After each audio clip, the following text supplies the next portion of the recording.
আগামীকালই তোমাদের হচ্ছে মাধ্যমিকের ইংরেজি পরীক্ষা। তাহলে পরীক্ষার হলে যাওয়ার আগে তোমাদের মাইন্ডসেটটা কীরকম থাকা উচিত, বা পরীক্ষার হলেতে কীরকম মাইন্ডসেট থাকবে, কি কি সঙ্গে নিয়ে যাবে। আজকে তোমরা পরীক্ষা দিয়েছো, বাংলা পরীক্ষা দিয়েছো, তারপরেও বলছি কি কি নিয়ে যেতে হবে ইংরেজি পরীক্ষার জন্য, সেটা বলছি। কিভাবে পরীক্ষাটা দেবে বা খাতা কিভাবে সুন্দর করে সাজাবে, এই দুটো ভালো করে কিন্তু মন দিয়ে শুনবে। আনসিনের 4টি সিনোনিম না জেনেও কিভাবে খোঁজার চেষ্টা করবে, অর্থ না বুঝে কিভাবে খোঁজার চেষ্টা করবে, অর্থ যদি না বুঝতে পারো। অজানা রাইটিং এলে কি করবে, এই সমস্ত কিছু আজকে আমি বলছি। একটু পরীক্ষার আগে একটু মন দিয়ে তোমরা শুনে যাও। দেখো, পরীক্ষার হলে যাওয়ার আগে অবশ্যই কি কি তোমরা নিয়ে যাবে সঙ্গে। এর আগেও আমি অনেকগুলো ভিডিওতে বলেছি, একটা ব্লু পেন, একটা ব্ল্যাক পেন, একটা স্কেল, এই তিনটা যেন সঙ্গে তোমাদের থাকে। এই তিনটে জিনিস অবশ্যই তোমরা সঙ্গে নিয়ে যাবে, একটা ব্লু পেন, একটা ব্ল্যাক পেন এবং একটা স্কেল। কোনটার কী কাজ সেটা আমি বলছি। এবারে হচ্ছে মাইন্ডসেটটা পরীক্ষার হলে কী রকম থাকবে। দেখো, সারা বছর তোমরা যা পড়েছো সেটাই যথেষ্ট, এটা তোমরা পরীক্ষার হলে মনে করবে। কারণ ওই মুহূর্তে বা আজকে এই মুহূর্তে থেকে বিশাল অনেক কিছু পড়ে নিতে পারবে না। যেগুলো পড়েছো সেগুলো শুধু তোমরা রিভিশন দিয়ে যাবে। অর্থাৎ যেটুকু পড়েছি সেটুকুই ঠিক আছে, সেই পজিটিভ মাইন্ডসেটটা নিয়ে তোমাদেরকে হলে যেতে হবে। এবং সেইটুকু পড়ার দ্বারা আমরা কীভাবে পরীক্ষার হলে ভালো করে পরীক্ষা দিয়ে বেরিয়ে আসব সেটা কিন্তু লক্ষ্য করো। কিভাবে পরীক্ষা দেবে এবং খাতা কিভাবে সুন্দর করবে, এই দুটো কিন্তু খুব ইম্পর্ট্যান্ট। দেখো, একটা কথা আছে ইংরেজিতে যে মর্নিং শোজ দি ডে, অর্থাৎ সকালটা বলে দেয় দিনটা কেমন যাবে। প্রথমেই যখন তোমরা খাতাটা হাতে পেলে 15 মিনিট আগে, সেই সময় তোমাদের যে রোল নাম্বার, রেজিস্ট্রেশন নাম্বার, নাম যেগুলো লিখতে হয় তোমরা লিখলে। লেখার পরে পুরো কোশ্চেন পেপারটা ভালো করে পড়ে নাও। আমি ধরে নিলাম কোনো কিছুই তোমার পড়ার মধ্যে আসেনি, প্যানিক একদমই হবে না, ধীর স্থির থাকবে। এবং আমরা যেহেতু জানি না ওই মুহূর্তে, আমরা বই থেকে পড়ে নিতে পারবে না, তাহলে পরীক্ষাটা ভালো করে মোটামুটি দিয়ে আমাদেরকে বেরিয়ে আসতে হবে। কি করবে, প্রথমেই পরীক্ষা দেওয়ার প্রথম আমরা যখন শুরুটা করলাম, আমাদের দেখবে বাড়ির লোকেরাও যারা হয়তো পরীক্ষা সম্পর্কে ঠিকমতো জ্ঞান নেই অনেকের, তারা হয়তো বলে দেয় তার বাচ্চাদেরকে যে কোচি যা বাবু, যে তোরা কিন্তু যেগুলো জানা কোশ্চেন সেগুলো আগে করে নিবি। এই যে জানা কোশ্চেন অর্থাৎ আমাদের যে সিন অংশ, এইটাই কিন্তু সবসময় তোমরা যতই তোমাদের পড়া রাইটিং পড়ে যাক, যাই পড়ে যাক কেন, আগে তোমরা কিন্তু সিন অংশটা অবশ্যই প্রথম তোমরা সিন অংশে যাবে, সিন অংশে প্রথম যাবে। এবারে আমি ধরলাম সারা বছর তোমরা অনেক প্রচুর পড়েছো, প্রতিটা টেক্সট জলের মতো, আমি ধরেই নিলাম তর্কের খাতিরে। তবুও বলছি, যে অংশটা পরীক্ষায় দেওয়া থাকবে সে অংশটা তোমরা কিন্তু অবশ্যই পড়বে।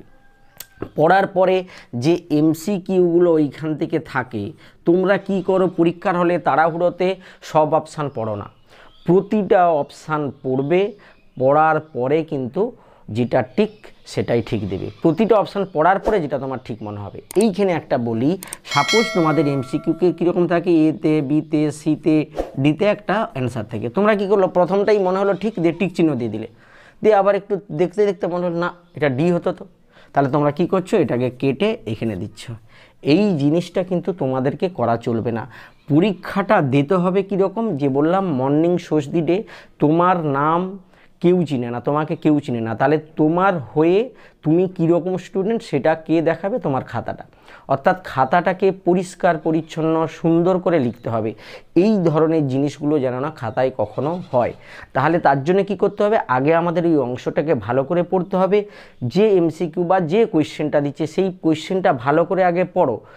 আমার জ্ঞান অনুযায়ী এটাই সঠিক, আমি ধরে নিলাম যে আমার জ্ঞান অনুযায়ী এটাই সঠিক, এটাই সঠিক উত্তর, একদমই মাইন্ড থেকে সম্পূর্ণ একদমই সম্মতি নিয়ে তখন তুমি এমনি কোনো কোয়েশ্চেনের অ্যান্সার হোক বা হচ্ছে যে কমপ্লিট দি ফলোয়িং সেন্টেন্সেস, যেটাই হোক, যেটাই তোমার অনুযায়ী মনে হয় এটাই ঠিক, সেটা জানার পরে সেটা তুমি লেখো। অর্থাৎ কখনও কোনো কিছু একটা লিখে নেওয়ার পরে তোমার মনে হলে না এটা নয়, দিয়ে কী করলে কেটে দিলে, কেটে দিয়ে উপরে এরকম তীরচিহ্ন দিয়ে ছোটো ছোটো করে আবার লিখছো।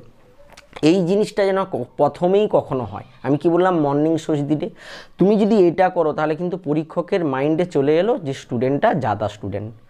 তাহলে পরীক্ষার খাতা কীরকম দেখতে হবে, এত খাতা তাদের কাছে। তাহলে তুমি যদি পরীক্ষার খাতাটা প্রথম প্রেজেন্টেশনটা তুমি যদি ভালো দাও, সুন্দর করে দাও, পুরো খাতাটা সুন্দর করে লেখো, তাহলে কিন্তু তোমার খাতাটা সেরকম দেখবে এবং সুন্দর করে তোমরা নাম্বার পাবে। এই জিনিসগুলো তোমাদেরকে কিন্তু করা চলবে না। খাতাটা সুন্দর করে খাতায় লিখতে হবে, কাটাকুটি বিহীন। এইবারে খাতা সাজানো, এবারে কি করলাম, প্রথম আমরা সিন অংশ করার পরে সোজা আমরা কিন্তু যাব গ্রামাটিকের অংশে। কেন বলছি, আমি সিন অংশ আমার হয়ে গেল, কবিতার প্রোজ আর হচ্ছে পোয়েম থেকে আমাদের হয়ে গেল, হওয়ার পরে আমরা সোজা গ্রামারে যাব। আমাদের বেশিক্ষণ লাগবে না গ্রামার, আমাদের যে আনসিনের 4টা ওয়ার্ড বাদ বাকি যে 12 নাম্বার ওখানে চট করে আমরা করে নেব।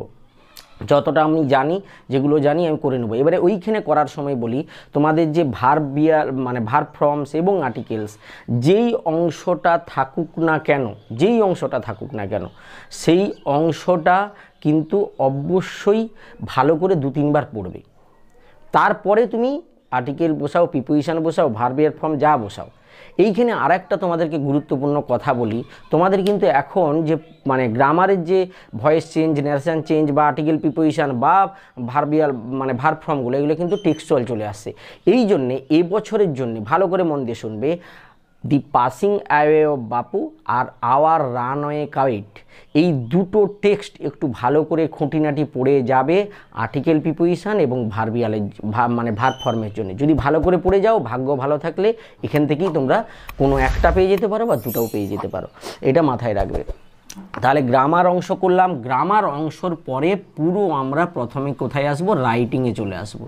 রাইটিং, এবারে সাপোজ ধরলাম, আমি ধরে নিলাম যে রাইটিংয়ের তুমি কোনোটাই জানো, মানে কোনোটা সবগুলোই অজানা, তাহলে রাইটিং না গিয়ে তুমি চলে আসো আগে আনসিন।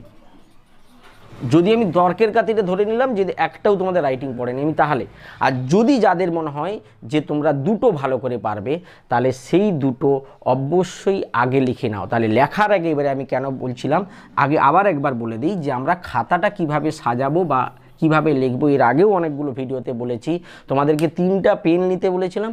আর একটা কথা বলে দিই, ওই যে পেনের যে ব্ল্যাক কালিটা, তোমরা সবসময় ব্ল্যাক কালিতে পুরোটা লেখার চেষ্টা করবে। ব্ল্যাক কালি হোয়াইটের উপরে সবসময় ভালো ফোটে, যদি লক্ষ্য করো ব্ল্যাক কালি সবসময় হোয়াইটের উপরে ভালো ফোটে। সমস্ত পরীক্ষা তোমরা ব্ল্যাক কালিতে দিলে ভালো।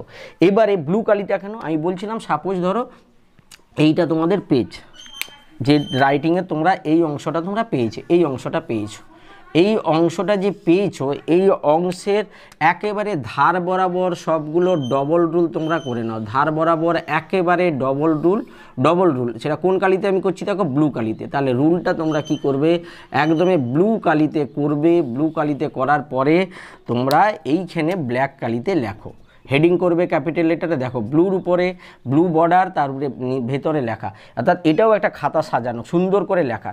এগুলো দেখলে কিন্তু পরীক্ষক কীভাবে একটা ইমপ্রেশন তার মনের মধ্যে পড়বে যে স্টুডেন্টটা ভালো করে সুন্দর করে খাতাটা সাজিয়ে এসে লিখেছে। যতটা সম্ভব কাটাকাটি বিহীন করে তোমরা কিন্তু লেখার চেষ্টা করবে, এভাবে করার চেষ্টা করবে। এবারে তোমাদের ধর দুটো রাইটিং তুমি পারলে, দুটো লেখার পরে আনসিনে চলে আসো। আনসিনটা কিভাবে করবে না, সবসময় মনে রাখবে আনসিন, আমি ধরলাম আনসিন মানে কি আমাদের না জানার মধ্যে আসে, তবুও একটু চন্দ্রযানের উপরে, তারপর আদিত্য এল1 এইগুলোর উপরে একটু ভালো করে যাবে। করমণ্ডল এক্সপ্রেস এটা আনসিনেও দিতে পারে, যে অ্যাক্সিডেন্টটা ওটা রিপোর্টেও আসতে পারে। তাহলে এই ধরনের যদি কিছু পড়ার মধ্যে পড়ে যায় তো ভালো, তবুও যেটা থাকবে সেটা ভালো করে না বুঝতে পারলেও, আমি ধরলাম বুঝতেই পারলো নি, পরীক্ষা 3 ঘন্টার পরীক্ষা অনেক ইংরেজিতে, ভালো করে 3-4 বার পড়ো অংশটাকে, 3-4 বার পড়ার পরে, এবং এর আগেও আমি আনসিনের করতে বলেছি আনসিন কিভাবে করবে। অংশটা পড়ার আগে তোমরা কোয়েশ্চেনগুলো একবার রিডিং দিয়ে দিতে পারো, ওয়ার্ডগুলো কি আছে দেখে নিতে পারো। এইবারে ভালো করে 3 বার পড়তে তোমাদের একটা ধারণা অবশ্যই কম বেশি তোমাদের হবে। এবারে কোয়েশ্চেন আনসিনের সবসময় সোজা হয়, যদি বুঝতে পারো সহজেই লিখে দিতে পারবে। এইবারে আনসিনের এই যে ওয়ার্ডগুলো, এই যে আনসিনের যে ওয়ার্ড, যে 4টা সিনোনিম তোমাদের থাকে, এইটা কি সাপোজ ধরলাম যে তুমি মানে বুঝতে পারো নি, তাহলে পরীক্ষার হলে আমি ছেড়ে এলে আমাকে 1 নাম্বারও দেবে না, ছেড়ে এলে কেউ নাম্বার দেবে না। লিখতে হয়তো আমরা একটু আন্দাজে যদি লিখে আসতে পারি, হয়তো 4টার 2টো ঠিক হয়ে যেতে পারে। তাহলে সেটা কিভাবে খুঁজবে, একটু এটা কোনো সূত্র নয়, কোনো ফর্মুলা নয়, একটা ছোট্ট ট্রিক, যেটা হয়তো তোমরা লাগলে হয়তো অনেক সময় লেগে যেতে পারে। সাপোজ ধরো একটা আনসিনের যে সিনোনিমে ধরো আন দিয়ে কোনো একটা শব্দ দিয়েছে, তাহলে এই আন দিয়ে শব্দ ওই প্যাসেজে কোথায় আছে সেইটা একটু লক্ষ্য করো। তাহলে সেইটা একটু তুলে দাও। আমি কি বললাম, না মানে না লিখে আসার থেকে কিছু লিখে আসবে, একটা লিখে দিলে কিছু। এবারে ধরো একটা কোনো ওয়ার্ডের শেষে এলওয়াই যুক্ত আছে, এরকম কোনো ওয়ার্ড দিয়েছে, তাহলে তুমি দেখলো ওই রকম এলওয়াই শেষে যুক্ত কোন ওয়ার্ড আছে ওটা একটু দেখে নাও, দিয়ে সেটা একটু লেখার চেষ্টা করো। ধরো কোনো একটা ওয়ার্ডের শেষে ধরো ইডি যোগ আছে, মানে পাস্ট টেন্সে কোনো ওয়ার্ড দিয়েছে, তাহলে ওইরকম কোনো ওয়ার্ডটা ওখানে কোথাও আছে নাকি সেটা দেখো। মানে এই ধরনের একটু ট্রিকটা মাথায় রেখে না করে আসার থেকে করে আসার তোমরা একটু চেষ্টা করবে। এবারে আমি বলছি, যদি অজানা কোনো রাইটিং পড়ে যায়, এটাই সবার তোমাদের একটা সমস্যা, বড় সমস্যা। যদি রাইটিং, তাহলে আমরা আনসিন করলাম, প্রথমে যদি দুটো রাইটিং পড়ে যায়, দুটো রাইটিং করে নিলাম, দিয়ে সোজা আনসিনে এলাম, আনসিন আমরা করে নিলাম, করার পরে আবার ওই যে একটা রাইটিং বাকি ছিল অজানা আমাদের একটা রাইটিং, ওইটাই ঢুকবো, ছেড়ে আসবো না। আমাদেরকে খাতা দিয়েছে, কিছু পরিষ্কার হাতের লেখায় কিছু হলেও লিখে আসবো। এইবারে দেখো, আমি কিছু জানি না, আমি ওই রাইটিংটা সম্পর্কে কিন্তু পয়েন্ট আছে, কিছুগুলো পয়েন্ট থাকবে, তাহলে ওই পয়েন্ট অনুযায়ী তোমাদেরকে খুব বেশি না হলেও 6-7টা বাক্য তোমাদেরকে লিখে আসার চেষ্টা করতে হবে। প্রতিটা 5-6টা পয়েন্ট থাকবে, সেই 5-6টা পয়েন্ট ধরে ধরে 5-6টা বাক্য কীরকম, সবসময় টেন্স অনুযায়ী, বাক্যটা যেন টেন্স অনুযায়ী কারেক্ট হয় এবং অর্থ অনুযায়ী যেন কারেক্ট হয়, মিনিং অনুযায়ী কারেক্ট হোক। বাক্যগুলো সোজা হলেও চলবে, বাক্য সোজা হোক, বাক্য একদম সোজা সাপটা বাক্য হোক, কিন্তু সেটা যেন টেন্স অনুযায়ী এবং অর্থ অনুযায়ী ঠিক হয়। এরকম 5-6টা যটা পারো তোমাদের ক্ষমতা অনুযায়ী, ওই পয়েন্ট যে দেওয়া থাকে ওই ধরা মানে পয়েন্ট অনুযায়ী 6-7টা বাক্য লিখে আসো, তাহলেই কিন্তু মোটামুটি দেখবে। অনেক সময় দেখবে অজানা যেগুলো পড়ে যায়, যেগুলো একটু অন্য ধরনের রাইটিং চলে আসে পরীক্ষকরাও জানে যে এইখানেই কিন্তু বোঝা যাবে স্টুডেন্টটা কেমন, ঠিক আছে। তখন অনেকে ওই রাইটিংটা আগে হয়তো দেখে নেবে, যে তাহলে বুঝে নেবে যে আদার্সগুলো কিভাবে সে করেছে, মানে মুখস্থ করে এসে করেছে না নিজে থেকে করেছে। তাহলে এই যে একটা অজানা রাইটিং পড়ে যাওয়া, এইখানে যদি তোমরা মানে বুদ্ধি করে 5-6টা বাক্য সঠিক লিখে দিতে পারো, ভালো নাম্বার পাবে। যেগুলো ঘর থেকে পড়ে এসে লেগেছে তার থেকেও ভালো নাম্বার এগুলো পাবে, কারণ এখানে তোমাদের এবিলিটিটা পরীক্ষক কিন্তু দেখে নেবে।